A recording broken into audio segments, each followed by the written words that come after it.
Boa noite, igreja. Paz do Senhor Jesus a todos. Amém. Pode sentar, por gentileza.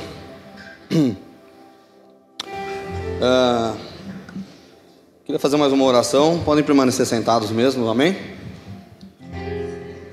Vamos baixar a cabeça, falar só mais um pouquinho com o Senhor. Senhor Deus e Pai, obrigado, Senhor, por essa noite, Deus. Quero te agradecer, Pai, pela oportunidade, pela tua misericórdia, pela tua graça que o Senhor me concedeu, Pai, pela autoridade de estar aqui hoje, Senhor. Verdadeiramente, Pai, o Senhor venha fazer uma obra aqui, que a mensagem alcance o coração, Pai, dessas pessoas que estão aqui hoje. Nós te pedimos, Senhor, que nessa quarta-feira nós não venhamos a sair daqui da mesma forma que nós entramos, Deus, mas que aquilo, Pai, que os nossos corações anseiam, Senhor, Pai, que o Senhor possa entregar para nós nessa noite, Deus. Que o Senhor possa entregar para nós, Pai, a tua bênção, que o Senhor possa entregar para nós as respostas, que o Senhor pode entregar para nós aquilo que o nosso coração precisa, Senhor Deus, Pai. Que a tua vontade seja feita, Senhor. Manifesta o teu poder, Pai. Que não seja por emoção, nenhum sentimento, Deus, Pai, mas que verdadeiramente seja poder, Deus. Seja poder do Senhor na vida da sua congregação, Pai. Em nome do Senhor Jesus, amém. Vamos lá, pessoal. Espero que essa mensagem que eu trago essa noite fale tanto com vocês quanto ela falou comigo. Verdadeiramente esse é o sentimento que eu quero que vocês tenham, que eu quero que a igreja receba da mesma maneira que ela me transformou, que ela venha transformar a vida de cada um aqui também, tá bom? O título dessa mensagem é Jacó versus Esaú, negociando o inegociável. Amém? E para a gente entender um pouco melhor, queria que vocês abrissem a Bíblia comigo em Gênesis capítulo 25, versículo 25. Amém? Aí tá fácil, hein? Logo no comecinho. Começa assim: o primeiro a sair era ruivo, e todo o seu corpo era como um manto de pelos, por isso lhe deram o nome de Esaú. Depois saiu seu irmão, com a mão agarrada no calcanhar de Esaú, pelo que lhe deram o nome de Jacó. Tinha Isaque 60 anos de idade, quando Rebeca os deu à luz. Os meninos cresceram. Esaú tornou-se caçador, habilidoso, e vivia percorrendo os campos, ao passo que Jacó cuidava do rebanho, e vivia nas tendas. Isaque preferia Esaú, porque gostava de comer de suas caças. Rebeca preferia a Jacó. Certa vez, quando Jacó preparava um ensopado, Esaú chegou faminto, voltando do campo, e pediu-lhe: dê-me um pouco desse ensopado vermelho aí, estou faminto. Por isso também foi chamado Edom. Respondeu-lhe Jacó: venda-me primeiro seu direito de filho mais velho. Disse Esaú: estou quase morrendo, de que me vale esse direito? Jacó, porém, insistiu: jure primeiro. Ele fez um juramento, vendendo seu direito de filho mais velho a Jacó. Então Jacó serviu a Esaú pão com ensopado de lentilhas, e ele comeu e bebeu. Levantou-se e se foi. Assim Esaú desprezou o direito de filho mais velho. Amém? Gente, tem tanta mensagem nessa passagem bíblica, é tão rica. Espero que eu consiga trazer um pouco daquilo que Deus ministrou no meu coração, para que vocês consigam compreender. E para começar, aqui está falando a respeito de uma negociação que existiu entre Jacó e Esaú. E para a gente poder entender um pouquinho melhor esse contexto, é importante a gente fazer algumas perguntas aqui para a Bíblia e para esse contexto que a gente acabou de ler. E a primeira pergunta que a gente tem que fazer é: por que Esaú vendeu a primogenitura? São perguntas óbvias, né?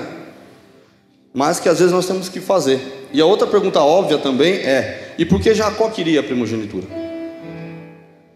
E para a gente poder responder isso daí, a gente precisa entender do que se trata isso, o que é essa primogenitura e qual que é o valor dela. Porque se existiu uma negociação, a gente precisa entender que existia um valor, existia uma troca, existia um interesse dos dois lados. E agora a gente vai entender melhor por que isso se deu. Amém? Valor da primogenitura. A gente precisa entender que naquela ocasião, naquela cultura, a gente está falando realmente dos primórdios da igreja. A gente está falando dos pais da fé, né? Estamos falando dos pais de tudo aquilo que nós seguimos hoje. Estamos falando de Abraão, Isaac e Jacó. Foi realmente o povo hebreu, o povo separado como nação eleita, estava começando aqui. Então esse era o contexto. Amém? E aí então nós temos aqui uma questão cultural muito importante. Existia um valor envolvendo essa questão da primogenitura. A primeira dela é o seguinte: existia uma bênção financeira envolvida. Por quê? O filho mais velho, de acordo com a lei, se a gente for lá, tá, para o contexto da lei, a gente vai conseguir entender que o primogênito ele tinha direito à porção dobrada da herança. O que isso significa? Se tivesse 3, 4 filhos, o primeiro fica com 50% e o restante divide entre todos os outros filhos. E aqui você pode falar, não, pô, mas eles são só 2, então ficou 50 para cada. Não, nesse caso aqui, 2/3 vai para o primogênito e 1/3 fica para o outro. O primeiro contexto é esse. Então existe uma bênção financeira, ok? E aí é importante a gente lembrar que a gente está falando de Isaac. A gente leu aqui agora o capítulo 25. No capítulo 26, Isaac ele vai estar numa terra de Gerar, que é a terra dos filisteus. E lá tem um rei chamado Abimeleque. Ali ele, inclusive, existe, tá, uma passagem onde Abimeleque pede para Isaac sair das terras, porque ele estava prosperando muito e já estava começando a incomodar. E nessa passagem, a Bíblia nos fala que ele estava enriquecendo muito. Por que eu estou trazendo essa informação? Então não é qualquer herança, entende? Não é qualquer valor. Então existia uma herança grande envolvida, era coisa grande, não era coisa pequena. Então era uma baita herança. Isaac era um homem próspero, Abraão já era um homem próspero, com muitos servos. Então você imagina, isso já estava sendo passado de geração para geração. Então não era qualquer herança. Então a gente está falando de uma bênção financeira bem considerada, ok? Depois o seguinte, existia uma bênção familiar. Por que uma bênção familiar? Porque com a ausência do pai, o primogênito ele recebia uma autoridade como tal. Ele passava a ser, no nosso linguajar aqui, um homem da casa. E ele exercia autoridade sobre os outros irmãos, sobre as irmãs e até mesmo sobre a mãe. Ele passava realmente a ser o homem da casa. Então ele tinha essa autoridade imputada sobre ele, ok? E ele também passava a ser o quê? O sacerdote, porque o sacerdócio passava a existir sobre a cabeça do primogênito, tá? Então a gente está falando aqui também de uma bênção espiritual. E a bênção espiritual ela não acabava por aí, porque quando a gente vai para a lei mosaica, ela diz o seguinte: o que o primogênito ele é pertencente a Deus, ele recebia a bênção e a autoridade de Deus. Então Esaú ele tinha uma bênção financeira, ele tinha uma bênção familiar, ele tinha uma bênção social e ele tinha uma bênção espiritual. Então ser o primogênito era algo muito sagrado. E aí quando a gente vai para o Novo Testamento, quando a gente vai para Colossenses 1, a gente vê falando sobre primogenitura, a primogenitura de Cristo. Quando a gente vai para Efésios, trabalha também essa questão, apresentando Jesus como primogênito, entende? Então existia uma questão espiritual envolvida muito importante acerca do primogênito, ok? E aí eu volto à pergunta: por que Esaú vendeu a primogenitura? E a resposta é muito simples e banal, e ela está na Bíblia: porque ele estava com fome. Exatamente isso. Por que ele vendeu a primogenitura? Porque ele estava com fome. E era pouca fome? Não, era muita fome. A Bíblia é bem clara aqui.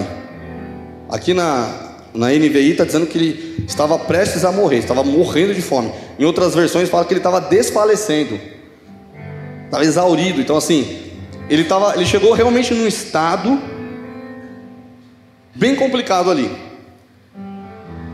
E aí é o seguinte, a gente tem que lembrar, no início do texto fala que ele era o quê? Caçador.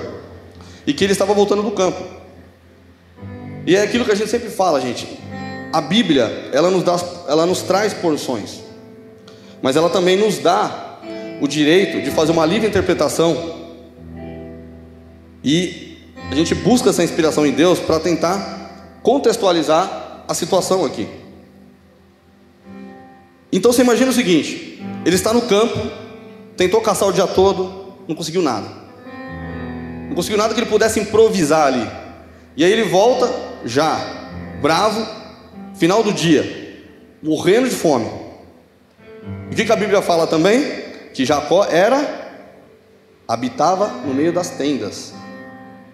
E Rebeca gostava mais dele por conta disso. E Isaac gostava mais de Esaú, porque gostava de comer da caça dele.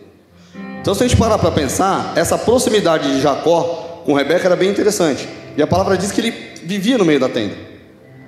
Então, com certeza, ele sabia cozinhar. Então, ele era um bom cozinheiro. Não era qualquer coisa. Não era qualquer ensopado. Não vamos menosprezar um ensopado também. Só que eu gosto de pensar o seguinte: sabe aquele dia que você vai trabalhar, você tem um dia difícil, cara. Finalzinho do dia, malemar você conseguiu almoçar. Chega em casa, abre o portão, cara, já vem aquele aroma. Mas sabe aquele cheiro, cara? Quando a comida, você joga ali, ó, o sal, a cebola, o alho, começa a pipocar na panela, sobe aquele cheiro. É a melhor parte da comida. Não tem como você não ficar com fome, cara. É cheirinho de mãe. É cheirinho de casa de mãe. Entende? É cheirinho de casa de mãe. Você fica com vontade. Aquela comida gostosa da tua esposa, você está chegando, você já sente aquele aroma, você fala, uau, que delícia. Você está morto de fome, você já vai nas panelas, o que tem aí? Dá aquela garfada que você não está vindo esperar colocar a mesa, só para dar uma amenizada na ansiedade, né? Quem que nunca fez isso, né?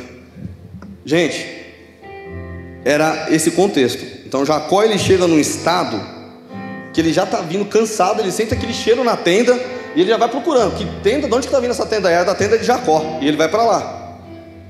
Cara, me dá um pouco desse negócio aí. Me dá um pouco desse negócio aí. E aí vem um ponto. Jacó, um homem astuto, enxergou a oportunidade. Falou, opa, que Esaú deve ter pulado na panela. E ele, opa, peraí, você quer comer? Aí Esaú responde, eu quero. Me paga. Aí ele fala, quanto? Sua primogenitura. Eu estou morrendo de fome. Do que vale minha primogenitura? Beleza, ok, negócio fechado. Ele é muito esperto também. Os dois eram muito espertos.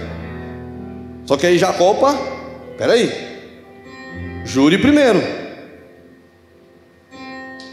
E esse detalhe faz toda a diferença. Jure primeiro. Porque na cabeça de Esaú, pô, vou apertar a mão dele aqui, tá tudo certo, e depois não vou pagar, né? Vou comer enfiado aqui, não vou pagar. Mas não era qualquer coisa. Quando Jacó falou, opa, peraí, jure, a figura muda.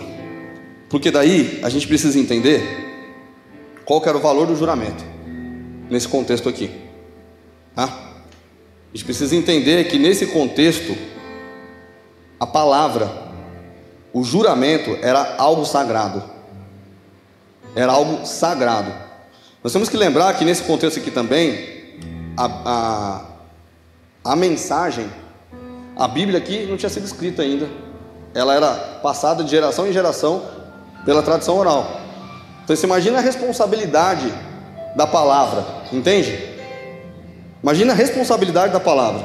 Ninguém jogava a palavra ao vento. Então a pessoa tinha a palavra tinha uma importância muito grande. Não é que nem os dias de hoje, que a palavra não vale de nada.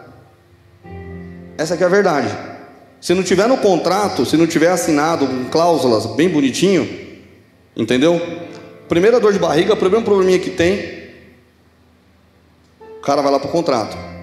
Porque se ele tiver a oportunidade de não cumprir com aquilo ali, se tiver ficado só no fio do bigode, ele não vai cumprir, porque ele está querendo, muitas vezes, se beneficiar de alguma coisa. Então essa é a tratativa, é assim hoje, nos dias de hoje. Eu trabalho muito com prestação de serviço, eu vejo isso constantemente. a palavra ela não tem valor. Então a gente precisa de um contrato. Nos dias de hoje, o que vale é: você comprou um carro, faz um contrato de compra e venda, vai no cartório, carimba, ok, está aqui, me dá o dinheiro, a venda foi concretizada. Mas precisou ter um documento. Só que naquela época, o que representava o documento era a palavra, mais propriamente o juramento. Entende? Então, quando a pessoa jurava, o cara estava carimbando, protocolando em cartório, e aquilo passava a ter validade. Eu quero trazer 2 exemplos na Bíblia para conseguir contextualizar isso para nós.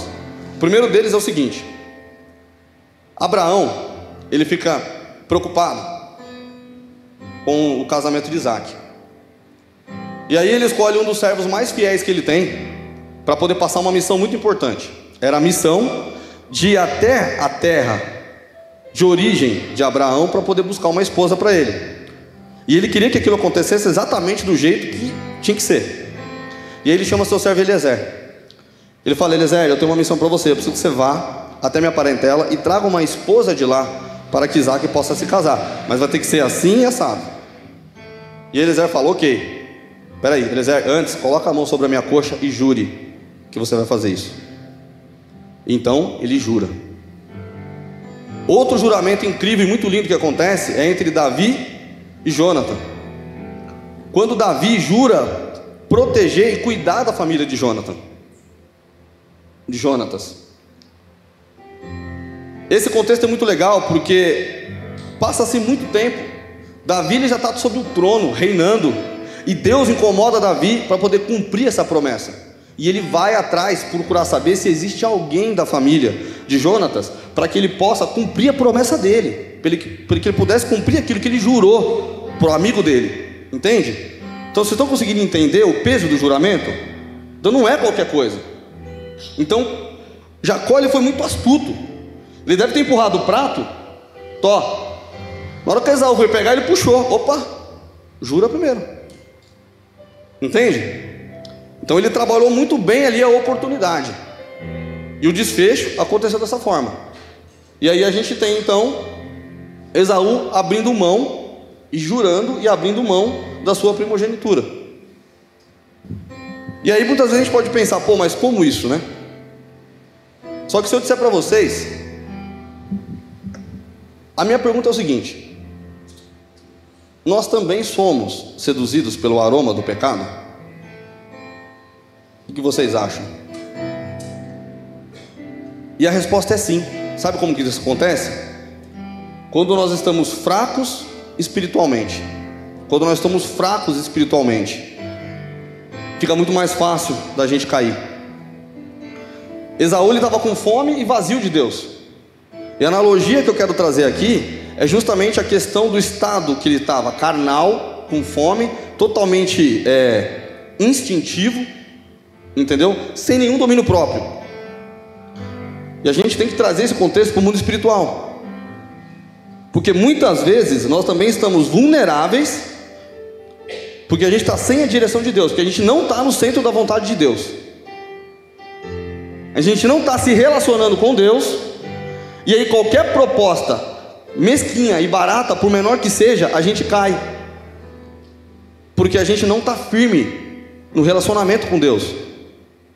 A gente não está se alimentando, mas não é alimentando de churrasco e de maionese, se alimentando da palavra, se alimentando do Espírito. Igreja, presta atenção nessa mensagem, que ela é poderosíssima, e eu tenho certeza que hoje essa mensagem vai transformar vidas aqui dentro. Eu tenho certeza disso, amém?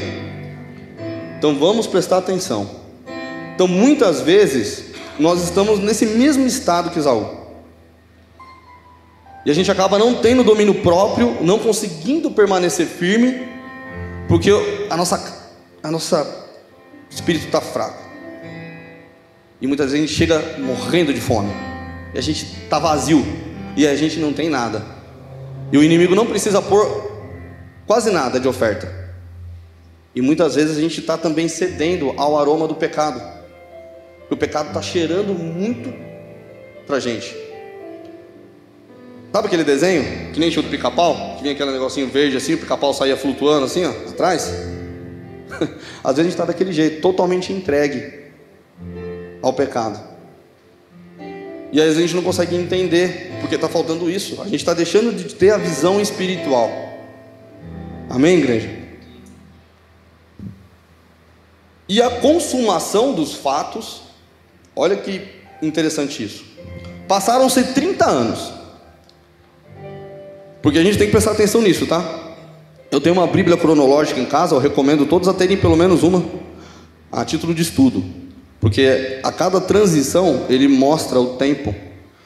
Tá? Então, de um capítulo aqui, de 2 capítulos aqui na Bíblia, representa 30 anos. Desse momento aqui da venda, da primogenitura, da negociação, até o momento agora que nós vamos relatar, que é quando Isaac já está velho. E ele está prestes a morrer. E ele precisa transferir a bênção e a unção que está sobre a sua vida. E pela ordem natural das coisas, isso vai para quem?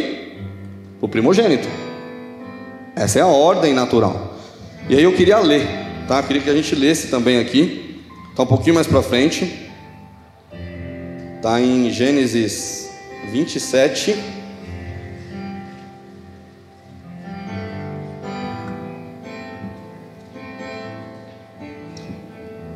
Pastor Daniel, só que você podia trazer uma aguinha para mim, por favor?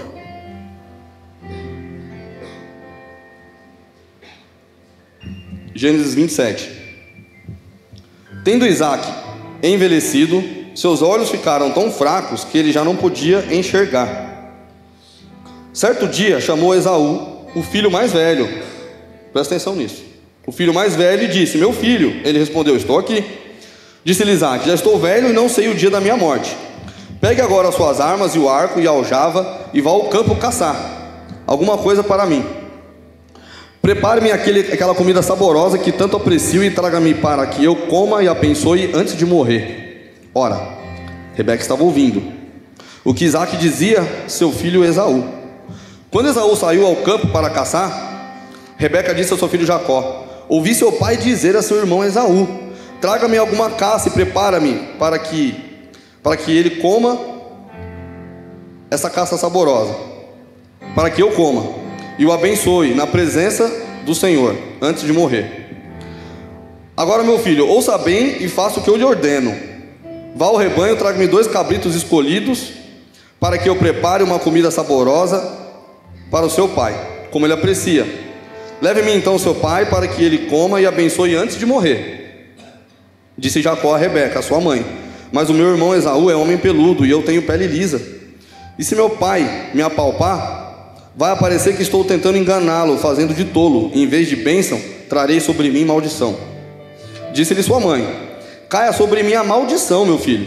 Faça apenas o que eu digo. Vá e traga para mim. Então ele foi, apanhou-os e os trouxe a sua mãe, que o preparou uma comida saborosa, como seu pai apreciava. Rebeca pegou as melhores roupas de Esaú, seu filho mais velho, roupas que tinham em casa, e colocou em Jacó, seu filho mais novo. Depois cobriu-lhe as mãos, a parte lisa do pescoço com peles de cabrito. E por fim entregou a Jacó a refeição saborosa e o pão que tinha feito. Ele se dirigiu ao pai e disse: meu pai. Respondeu ele: sim, meu filho, quem é você? Jacó disse a seu pai: sou Esaú, seu filho mais velho. Fiz como o senhor me disse, agora assente-se e coma do que cacei, para que me abençoe. Isaac perguntou ao filho: como encontrou a caça tão depressa, meu filho? Ele respondeu: o Senhor, o seu Deus, colocou no meu caminho. Então Isaac disse a Jacó: chegue mais perto, meu filho, para que eu possa apalpá-lo e saber se você é realmente meu filho Esaú. Jacó aproximou-se do seu pai Isaac, que apalpou e disse: a voz é de Jacó, mas os braços são de Esaú. Não o reconheço, pois seus braços estavam peludos. Não o reconheceu, pois seus braços estavam peludos, como os de Esaú, seu irmão. E o abençoou. Isaac perguntou-lhe outra vez: você é mesmo meu filho Esaú? E ele respondeu: sou. Então ele disse: meu filho, traga-me da sua caça, para que eu coma e o abençoe. Jacó o trouxe e seu pai comeu. Também trouxe vinho e ele bebeu. Então seu pai Isaac lhe disse: venha cá, meu filho, dê-me um beijo. Ele aproximou e o beijou. Quando sentiu o cheiro de suas roupas, que são as roupas de Esaú, Isaac o abençoou, dizendo: o cheiro de meu filho é como o cheiro de um campo que o Senhor abençoou. Que Deus lhe conceda o céu e o orvalho da terra e riqueza, com muito cereal e muito vinho. Que nações o sirvam e os povos se curvem diante de você. seja senhor dos seus irmãos, e curvem diante de você os filhos de sua mãe. Malditos sejam os que amaldiçoarem, e benditos sejam os que abençoarem. Quando Isaac acabou de abençoar Jacó, mal tendo ele saído da presença do pai, seu irmão Esaú chegou da caçada, e ele também preparou uma comida saborosa e trouxe ao seu pai. E ele disse: meu pai, levante-se, coma da minha caça, para que o Senhor me dê sua bênção. Perguntou-lhe seu pai Isaac: quem é você? E ele respondeu: sou Esaú, seu filho mais velho. Profundamente abalado, Isaac começou a tremer muito e disse: quem então apanhou a caça e me trouxe para mim? Acabei de comê-la antes de você entrar, e ele abençoei, e abençoado ele será. Quando Esaú ouviu essas palavras de seu pai, deu um forte grito, cheio de amargura, e implorou seu pai: abençoe-me também a mim, meu pai. Mas ele respondeu: seu irmão chegou astutamente e recebeu a bênção que pertencia a você. E disse a Esaú: não é com razão que o seu nome é Jacó, já é a segunda vez que ele me engana. Primeiro tomou meu direito de filho mais velho, e agora recebeu minha bênção. Então perguntou o pai: se o Senhor não reservou nenhuma bênção para mim?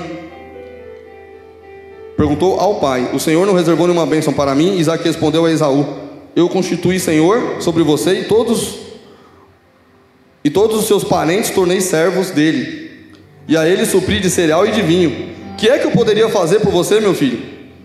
Esaú pediu ao pai: meu pai, o Senhor tem apenas uma bênção, abençoe-me também, meu pai. Então chorou Esaú em alta voz. Amém?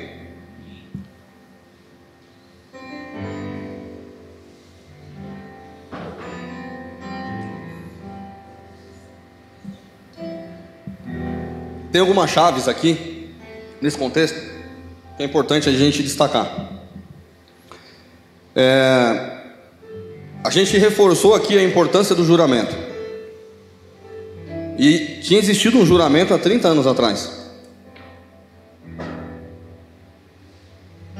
Muitas vezes a gente olha essa situação que Rebeca arquitetou e a gente não vê com bons olhos.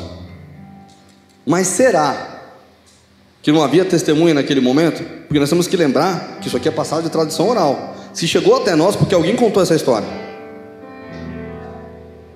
E é importante a gente lembrar que isso aqui, essa bênção, a partir do momento que houve aquele juramento de Esaú, já era de Jacó por direito. E muitas vezes a gente enxerga essa armação aqui e isso atenta a um contexto como um todo. Então isso já era de Jacó por direito. Rebeca conhecia o coração do seu filho mais velho, e conhecia o coração de Jacó também. E ela sabia, dizia que ele vivia nas tendas. Ele devia conversar muito com a mãe dele. Devia ter falado: mãe, Esaú, acabei de fazer uma situação com ele, foi assim, assado. Então assim, existia todo um contexto que é importante a gente procurar entender. Além de haver também uma promessa aqui. Mas a gente precisa sempre entender que existe uma providência que de alguma maneira vai de encontro com uma ação humana, para que a coisa se concretize. Mas então a gente tem que lembrar aqui que já era algo de direito de Jacó, porque a partir do momento que teve aquela troca, estava consumado. Porém, 30 anos depois, de fato, ele foi sentir o peso disso. Entende? O que eu quero dizer com isso, gente? Tem coisas que a gente faz na nossa vida, que muitas vezes a gente faz, peca, joga para debaixo do tapete, e a gente procura esconder aquilo ali por muito tempo. E eu tenho uma palavra para você: não adianta. Pode passar o tempo que for, a verdade vem à tona. Sabe aquele ditado: uma hora a casa cai? Principalmente algo arquitetado pelo diabo. Porque aquilo de alguma maneira precisa produzir fruto pro maligno. E a gente tem que lembrar que ele não vai deixar passar impune isso. Então essa consequência, ela vem de alguma forma. Então nós temos que lembrar que nós temos que procurar resolver as nossas coisas. Nós temos que ter autorresponsabilidade. Sabe o que Jacó fez aqui? Ele não foi honesto. Ele devia ter chegado para o pai dele e falado assim: pai, é o seguinte, eu não sou seu filho mais velho, porque eu abri mão disso lá no passado. Quem deve receber essa bênção agora é Jacó. Chame ele. Ele teria que fazer o quê? Assumir as consequências. Ele teria que ter autorresponsabilidade em cima daquilo que ele fez. Assumir as consequências desse ato. Porque ele foi covarde. Ele não assumiu a responsabilidade. E além de não assumir, quando ele sentiu o peso, ele culpou de novo o irmão. E muitas vezes nós somos assim também.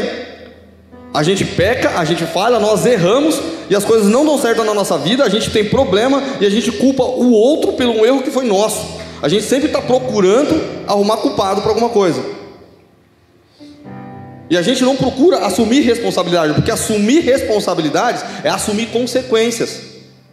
Só que nós temos que entender que assumir consequências aqui nesse plano terrestre, quando você é homem, você honra, quando você tem hombridade, quando você tem caráter, integridade, e você segue aquilo que Deus nos ordena como valor e como princípio, você também está se conectando no céu.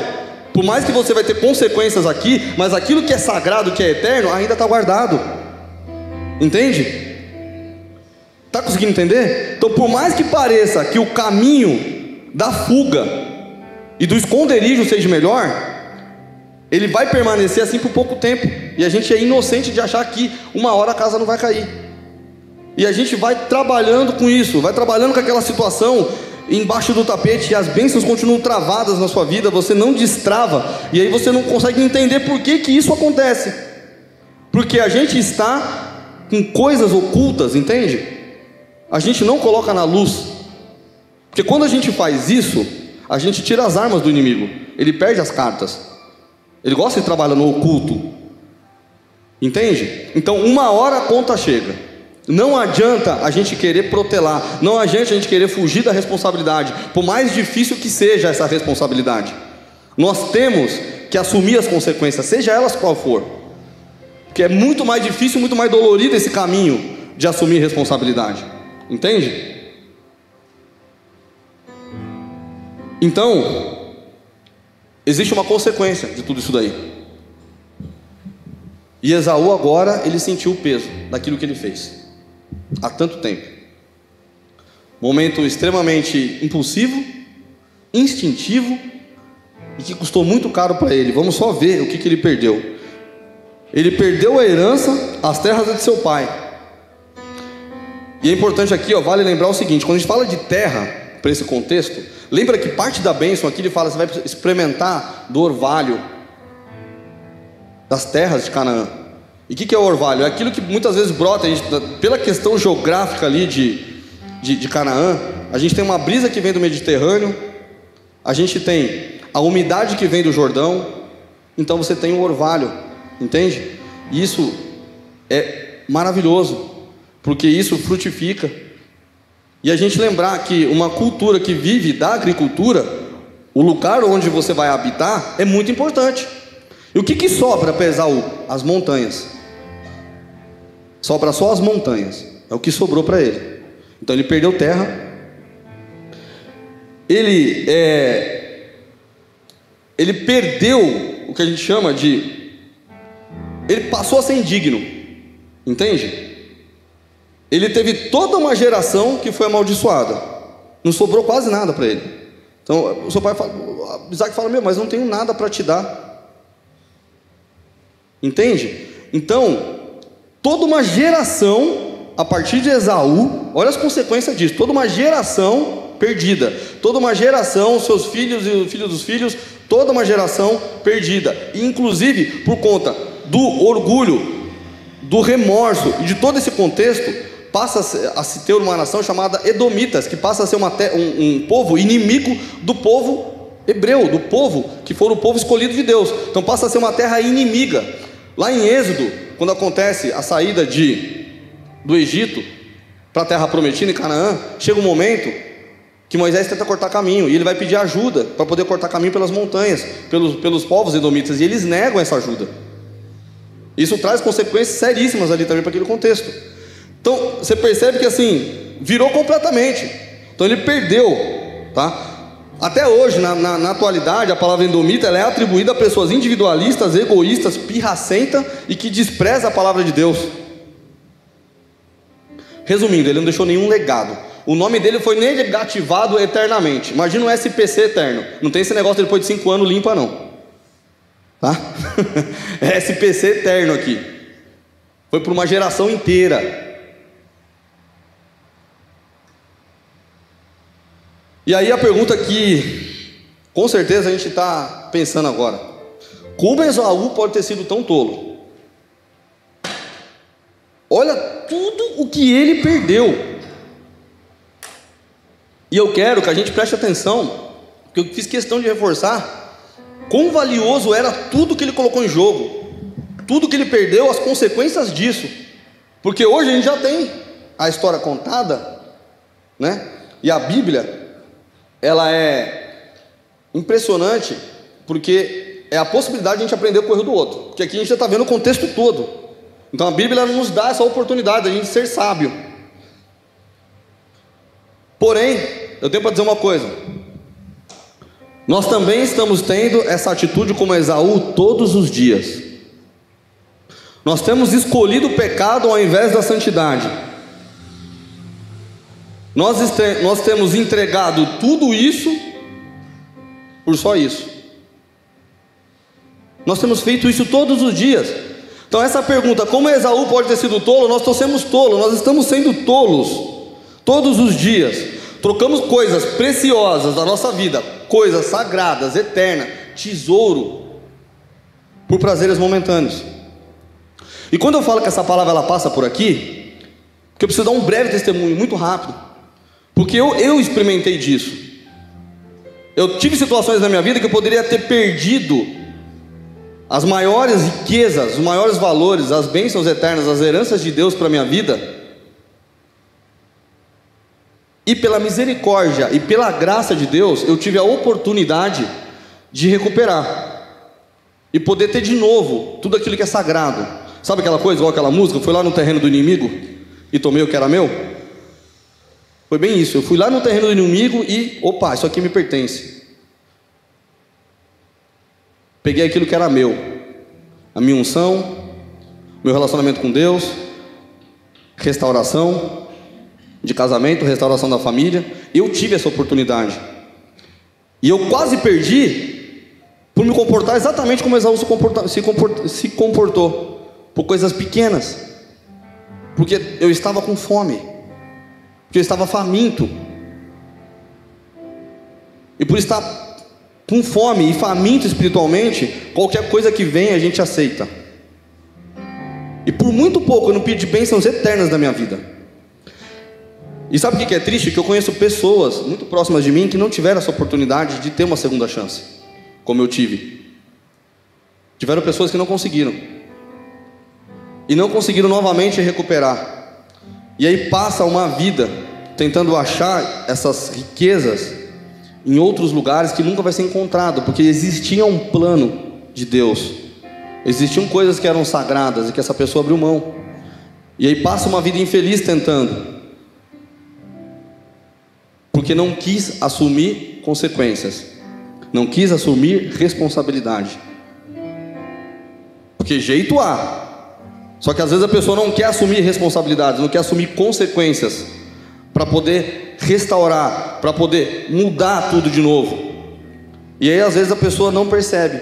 E sabe o que é mais triste? Que eu só consigo ter ideia hoje do que eu poderia ter perdido porque eu recuperei. E o que eu quero dizer com isso?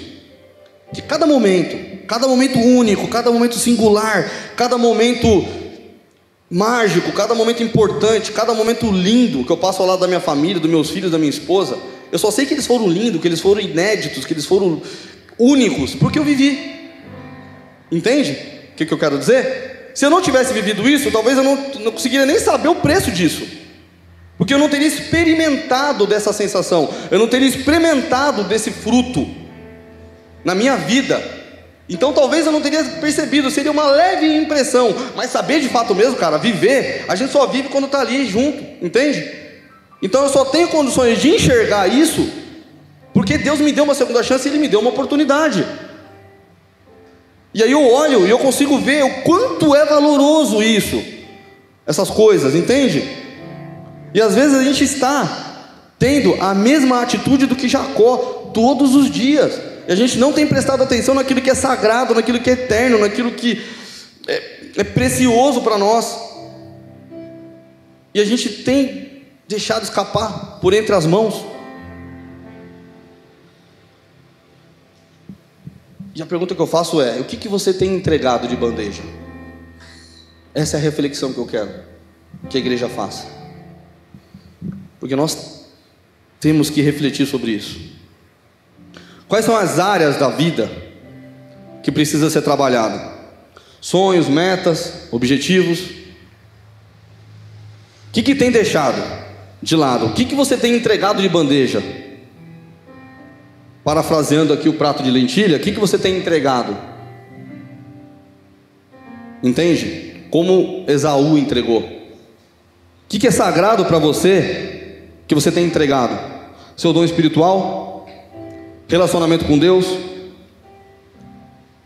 Reflitam, o que Deus está mostrando para vocês nessa noite, igreja? Amém? É uma mensagem de reflexão, uma exortação para nossas vidas, para a gente poder ser transformado e, acima de tudo, nos lembrarmos daquilo que é sagrado para nós, que são as coisas do reino, que são as coisas do céu, que são coisas muito mais importantes do que as que temos aqui. E olhar para o reino é assumir consequências aqui para que a gente possa honrar o nome de Deus, não importando quais sejam as consequências, entende? O que Deus tem mostrado para você? Casamento, filho, relacionamento entre irmãos. O que Deus tem mostrado para você? Nesse momento, o que você tem entregado de bandeja? Esse é o momento da gente poder ir lá e tomar novamente, de refletir e falar: Senhor, eu não quero entregar de bandeja as coisas que são sagradas para mim. Nós precisamos repensar. Amém? Nós precisamos repensar, analisar aquilo que talvez a gente não está nem percebendo, mas que é eterno, e que se você perder, você só vai dar valor quando você perder.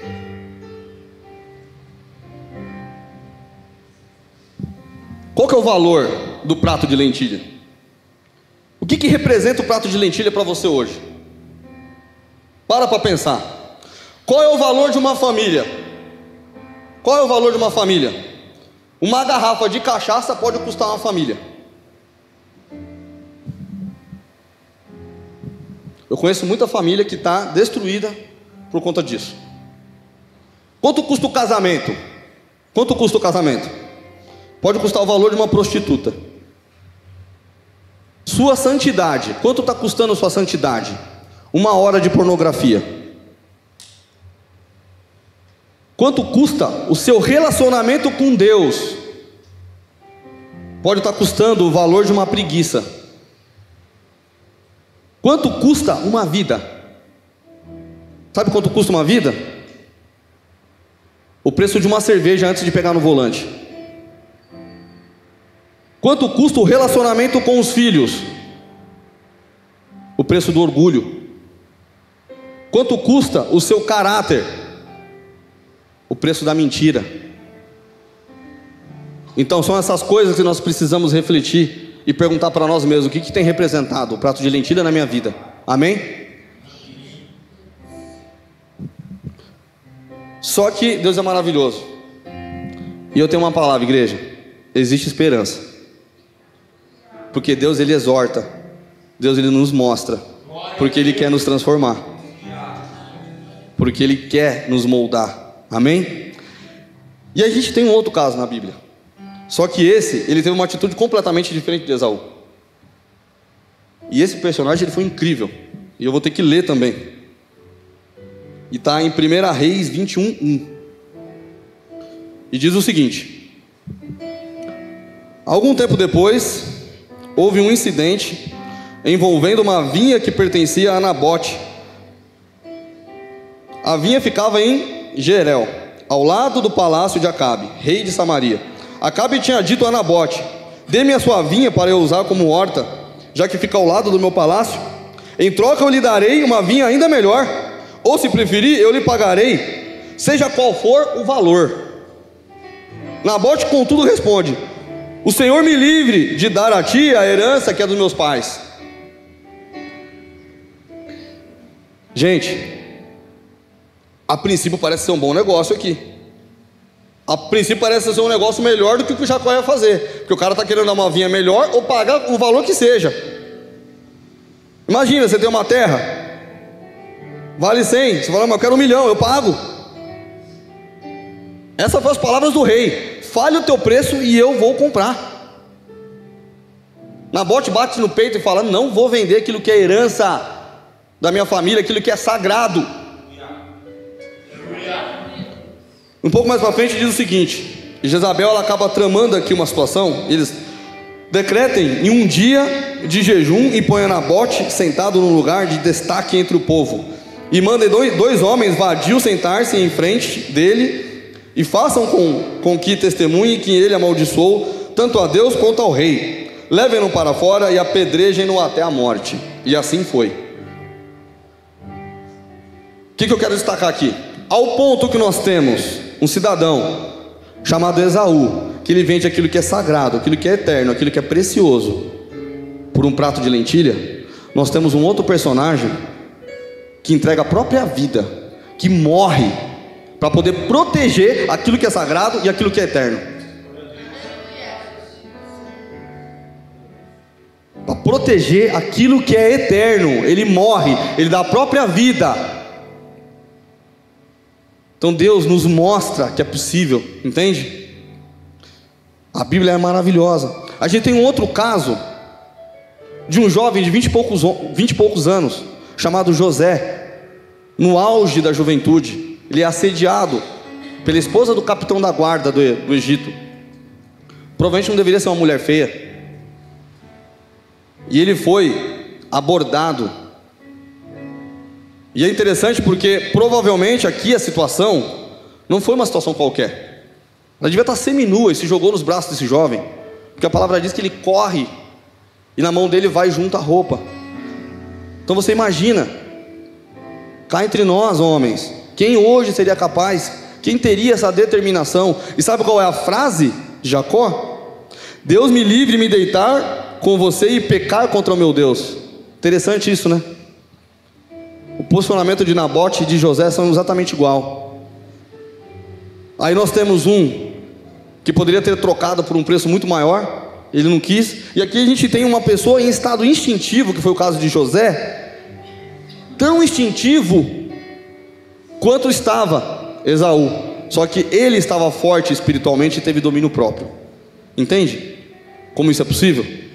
E a Bíblia nos traz essa reflexão para que a gente possa ter exemplos positivos também.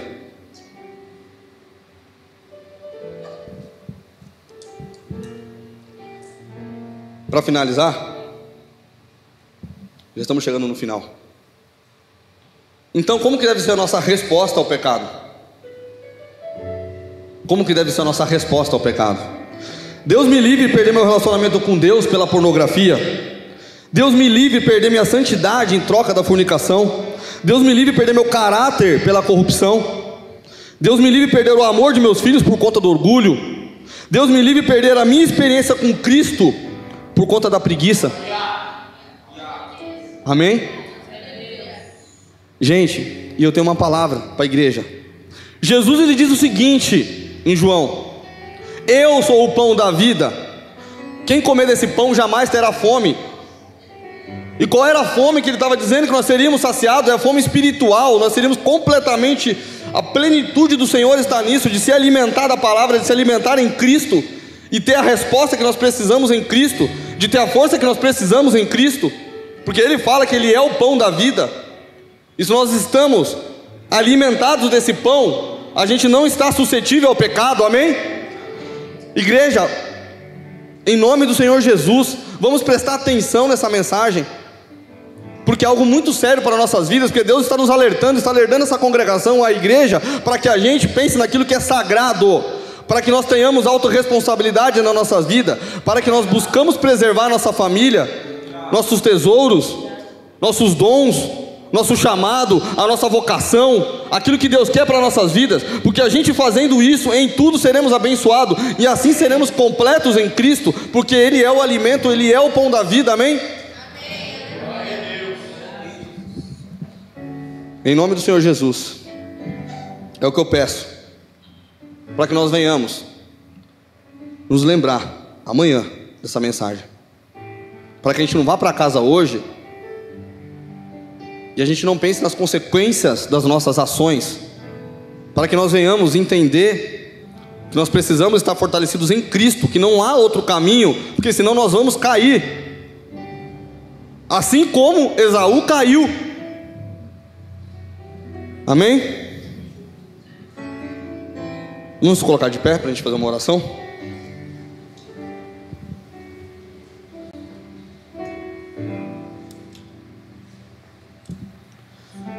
Senhor Deus e Pai, queremos te agradecer, Senhor. Obrigado pela tua palavra, Pai. Obrigado porque o Senhor mais uma vez, Pai, falou aos nossos corações. Eu espero, Senhor, que a tua congregação, que a tua igreja, Pai, se fortaleça, Senhor. Que nós possamos ser exemplos, Pai, bons na Bíblia. Que nós venhamos ser como Daniel, Pai, que mesmo levado cativo, Senhor, não se propôs, Pai, não se alimentou das iguarias pecaminosas, Pai, no império, mas permaneceu puro, Senhor. Que nós venhamos ser como José, Pai, como Nabote. Oh Deus, nos dê essa força, Pai. Coloque essa convicção dentro do nosso coração, para que nós possamos prosseguir, Senhor, em direção ao alvo, Pai. Nos dê essa força, Deus, Pai. E acima de tudo, Deus, derrama a tua misericórdia sobre a tua igreja, Pai. Derrama da tua graça, Pai, para que a tua igreja receba essa palavra, Senhor, e gere transformação no coração, Pai. Que nós não voltemos agora para nossas casas, Pai, sem refletir nessas coisas, Deus, Pai, sem refletir naquilo que é eterno, sem refletir naquilo que é sagrado, Senhor. Oh Deus, nós precisamos da tua direção, da tua orientação, Pai. Nós carecemos, Senhor, nós carecemos, Pai, de Ti, da Tua sabedoria, a qual nós não somos capazes somente, Pai, em nós mesmos, Senhor. Então fortaleça o nosso espírito, Pai. Fortaleça, Pai, nos alimente, Pai. A única fome, Pai, que nós desejamos é a fome da Tua palavra, Senhor Deus. É mais fome do Senhor, Deus, Pai, para que nós possamos permanecer firmes e não venhamos, Pai, titubear. Que nós venhamos prestar atenção, que nós venhamos a ser gratos, Pai, e não venhamos a esquecer daquilo que é eterno, daquilo que é sagrado para nossas vidas. Não venhamos a desprezar, Pai, as heranças que o Senhor confiou a nós, Pai. Em nome do Senhor Jesus, Deus. Em nome do Senhor Jesus, amém.